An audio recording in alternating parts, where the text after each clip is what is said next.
नमस्कार teacher and student, आप देख रहे हैं हमारा यूट्यूब चैनल स्कूल चले हम।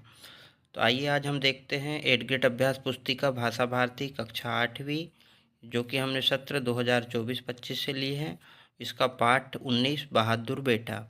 पाठ 18 तक हम आपको पहले के वीडियो में बता चुके हैं। आप चैनल पेज में जा कर के देख लीजिए। और हाँ, यदि आपने चैनल को सब्सक्राइब नहीं किए हैं तो प्लीज़ चैनल को सब्सक्राइब ज़रूर करिए और बेल आइकन को भी प्रेस करिए।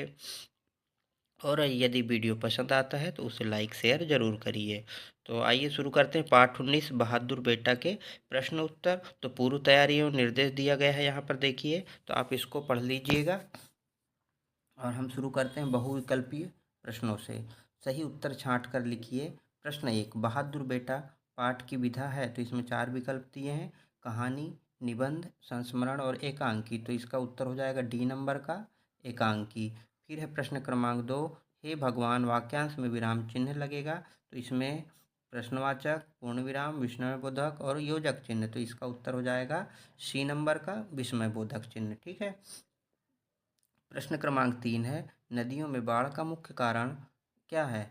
तो इसका उत्तर हो जाएगा सी नंबर का, अतिवृष्टि है। फिर आते हैं प्रश्न क्रमांक 4 में, अनुपस्थित शब्द में प्रयुक्त उपसर्ग कौन सा है? तो इसमें भी 4 ऑप्शन है, तो इसका उत्तर ए नंबर का हो जाएगा, अनु। फिर है प्रश्न क्रमांक 5, मानव जीवन और स्वास्थ्य की रक्षा करने वाली अंतर्राष्ट्रीय संस्था कौन सी है? तो इसका उत्तर हो जाएगा सी नंबर का, रेड क्रॉस। अब आते हैं हम नीचे दिए गए शब्दों में से उचित शब्द चुनकर रिक्त स्थानों की पूर्ति कीजिए। तो यहाँ पर दिए हैं कोष्टक के अंदर शब्द, यहीं से हमको सही उत्तर लिखना है। प्रश्न क्रमांक 6 है, बहादुर बेटा पाठ डैश डैश की भावना को रेखांकित करता है। तो इसका उत्तर हो जाएगा सहयोग की भावना को। ठीक है, ये लिखा है सहयोग। फिर है प्रश्न क्रमांक 7, संदीप और मधुर का रिश्ता का डैश डैश का था। तो इसमें आ जाएगा भाई का था। ठीक। फिर है प्रश्न क्रमांक 8, फर्स्ट एड का हिंदी अर्थ डैश डैश होगा। तो इसका हो जाएगा प्राथमिक उपचार होगा। फिर प्रश्न क्रमांक 9, पुनरुक्त शब्दों के बीच लगने वाला चिन्ह कौन सा चिन्ह होता है? तो ये होता है योजक चिन्ह, जो कि इस प्रकार से बनता है ना।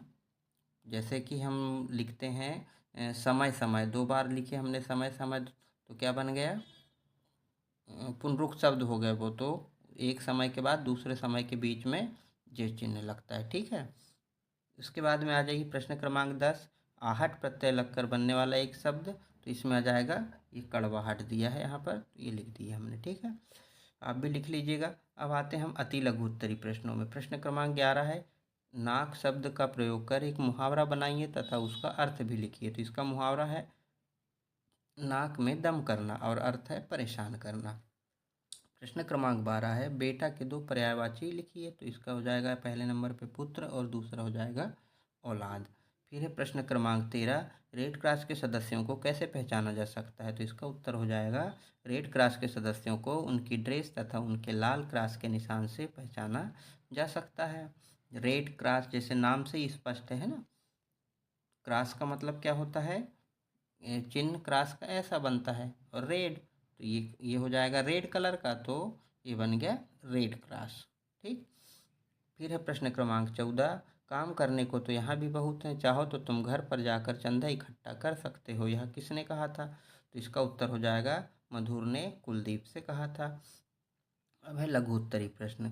प्रश्न 15, प्राकृतिक आपदाएं किन्हें कहते हैं? किन्हीं 4 आपदाओं के नाम लिखिए। तो इसका उत्तर हो जाएगा, प्राकृतिक आपदाएं वे घटनाएं हैं जो प्रकृति में अचानक होती हैं और व्यापक रूप से नुकसान पहुंचाती हैं। 4 आपदाओं के नाम, बाढ़ हो गया, भूकंप है, सुनामी है और ज्वालामुखी विस्फोट है। ठीक है बच्चों। अब आते हैं प्रश्न क्रमांक 16 में, मैं नदी के पास क्यों जाऊंगा, वह तो खुद ही हमारे पास आ गई, इसका आशय लिखिए।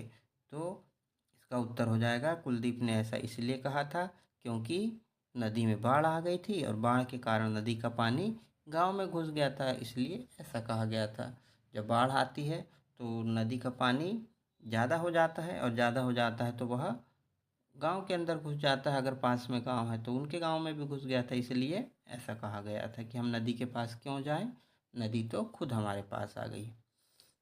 अब आते हैं प्रश्न क्रमांक 17 में, आपदाग्रस्त लोगों की मदद के लिए क्या करना चाहिए? तो इसका उत्तर हो जाएगा, आपदाग्रस्त लोगों की मदद के लिए अन्न, वस्त्र, दवाएं और आश्रय की व्यवस्था करनी चाहिए। प्रश्न क्रमांक 18 है, बहादुर बेटा पाठ का कौन सा पात्र आपको अच्छा लगा और क्यों? इसका उत्तर हो जाएगा, मुझे बहादुर बेटा संदीप अच्छा लगा, क्योंकि उसने विपरीत परिस्थितियों में भी हिम्मत नहीं हारी और बाढ़ पीड़ितों की मदद करने का साहसिक निर्णय लिया। फिर है दीर्घ उत्तरी प्रश्न, बाढ़ पीड़ितों की कोई 5 समस्याएं लिखिए। तो इसका उत्तर हो जाएगा, बाढ़ पीड़ितों की कोई 5 समस्याएं निम्नलिखित हैं। पहली समस्या क्या हो गई? बाढ़ पीड़ितों को सुरक्षित स्थान प्राप्त नहीं होता है ना। उचित मात्रा में भोजन, पानी तथा कपड़े नहीं मिलते हैं। बाढ़ पीड़ितों को बाढ़ के पानी से अनेक रोग उत्पन्न हो जाते हैं। उचित मात्रा में दवाइयाँ प्राप्त नहीं हो पाती हैं।